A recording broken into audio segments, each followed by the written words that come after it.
the king had gotten rid of his first wife, because, stuff like that happened, but really she didn't want to be obedient. Now, who in our generation don't be obedient to the husband? Can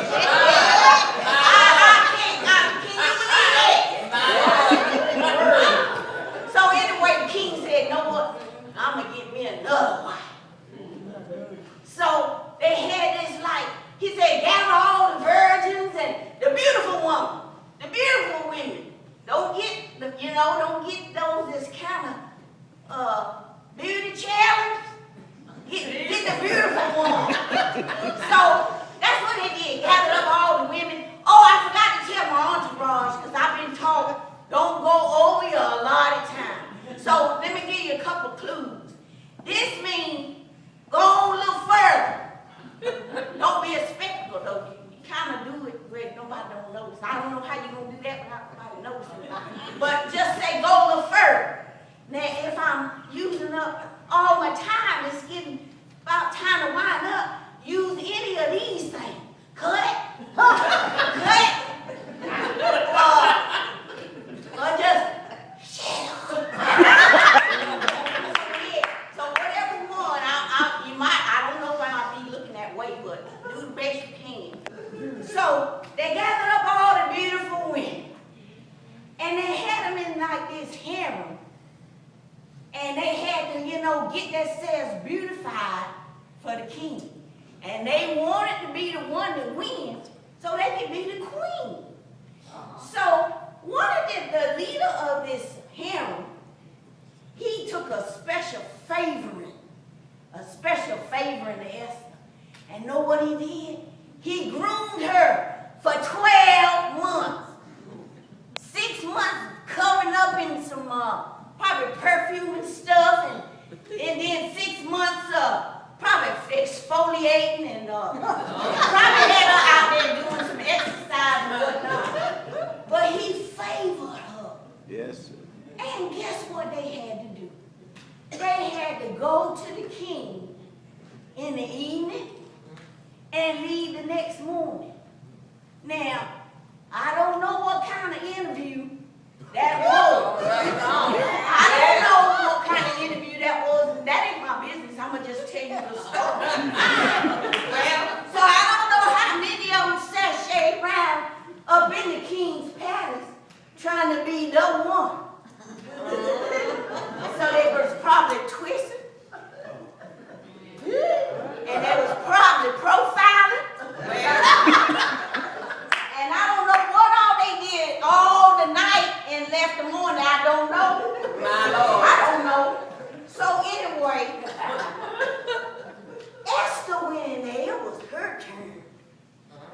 And she was decked out. I don't know. She might have had on a catsuit. She might have had on a bikini. My Lord. I don't know. But, back then she probably had on a royal robe or some type. They didn't have no bikinis and whatever. Well, whatever they used to make themselves stand out and look beautiful, that's what she had on. And the king saw her. I don't know whether he thought she looked like Beyonce or what. But his eyes pretty much fell out his head and tongue was falling out of his mouth. He said, that's the one. I got to have Esther. Yes, he did. He said, I got to have that woman. That's the one right there. That is the one. So he put the crown on her head. And she was made the queen. Now tell me God don't give you favor. Yeah. Out of all them many beautiful women, stacked like, they didn't have Coca-Cola, did they? I don't know. Oh, a wine bottle? My Lord. Well, I don't know, but she was looking beautiful. And you know what? She had a purpose. That wasn't her purpose. To just be a queen and be beautiful and all that. She had a purpose. Wait, hold on, let me look. Oh, okay. keep it going just a little bit, okay? So anyway, she had a purpose. Now, if we living for the Lord, we have a purpose. That's right. And if you don't know what it is, you need to find out. Yeah, you need to find out. So, did I tell y'all how beautiful this church was? Oh, okay. Yeah, this is, okay, so anyway, yeah. So she had a purpose. And you know what that was? She wanted to deliver her people from death. Yes, she did. And you know what? It's a long story, but I'm going to cut it short. Cut it short. She had to go to the king. She had been crowned the queen. But you know what? There was a law. No man, no woman could come before the king lest they were summoned by him. And she said it had been 30 days. Now, what in the world? 30 days for the queen.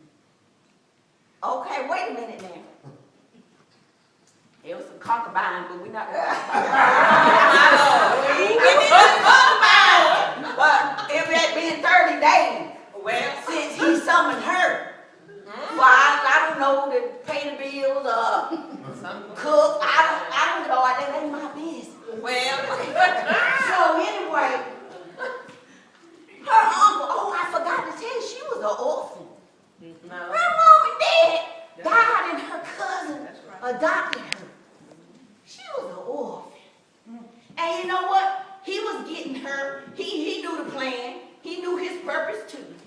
And he told her, you know what? You got to go tell that king that we need to have our people. And actually they was Jews. But we need to have them delivered from death. So she said, wait a minute now, you can't go before the king unless you've been summoned. I had not been summoned by the king in 30 days. But she said, you know what, going back, fast and pray. I'm going to fast and pray. Somebody better fast and pray. Go before the king. Not even the queen could go before the king. Unless he sent for you. We can get all up in people's faces, telling them what for and how. And you know, if we could read their mind, it'd probably be much like that face she got on. Okay, no. What was I doing? Did I say y'all had a beautiful church? Oh, okay. I know what it said, but so she said, you know what? I'm gonna go before the king. And he told her, you got a purpose. And it ain't to be with the king and look all beautiful. You got a purpose. But she knew it. And guess what? She said, you know what? I'm going to go and see the king. And if I perish, I'll just perish. But I got to do what I got to do. I got to try. Because my people going to die. I'm going to die too. He ain't going to show me no mercy. Just because. So she went sashaying. I don't know what she put on. I don't know how she was smelling or how her hair was fit. But she went in. She was just a twist. I was a twist. And again, he looked at her. He said, he had a golden scepter. He tapped it toward her. That meant, come on. So she went before the king and told him the whole story. And I ain't going to tell you. It's in Esther. Maybe the second chapter, but you know what? Read the whole book. Dust it off and read it. Well, and I'm not talking about just the book of Esther. I'm talking about the whole Bible. Read the whole Bible. So anyway, he delivered the people. And you know what? When he made that new rule and all,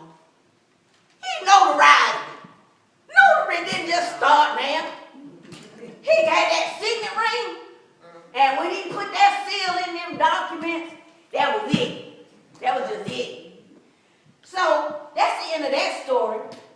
But let me tell you that, well, it ain't the end, but I gotta cut it short. I gotta cut it short. So there was this man named Haman. And Haman built the gallows. You know, little thing you can get in there and get to chop your head off, or you get hung, or you do something, I don't know. He built that for Mordecai. Because he was going to kill Mordecai. And you know what? After all that stuff went on, and it's a good story, so read it. So read it. You probably done read it. You read it again. It's okay. Probably forgot. So know what? Haman got hung on his own gallows.